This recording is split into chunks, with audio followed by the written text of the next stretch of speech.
Mortgage rates averages reach 6.46 as climb continues for a fifth straight week. How is it that what's occurring in the Middle East is impacting housing here in the States? That's essentially what we want to know, right? If you're following me, you want to know, how is this affecting housing? How is what's happening in the Middle East affecting housing? Let's talk about the Strait of Hormuz. It comes down to that. The oil supply. Everything has to do with oil. 20% of the world's oil passes through the Strait of Hormuz. And how does that affect our everyday goods? Well, to get those goods becomes more costly.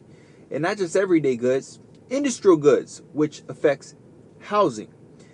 Essentially, if it costs more to receive those goods, well, that's essentially going to fall on the consumer, right? It's going to cost more to build houses, essentially putting more pressure on inflation, causing mortgage rates to rise.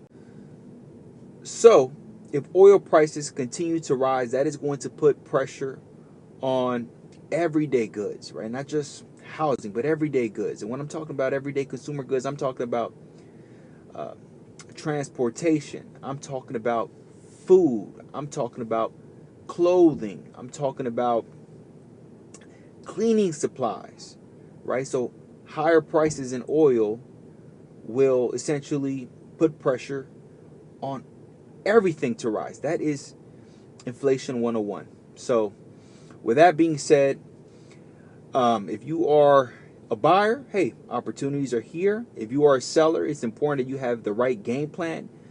And hey, the real estate market is going to do what it does. We're here to help you and guide you throughout the way. But with that being said, this is how housing is impacted by the Middle East, or what's occurring in the Middle East.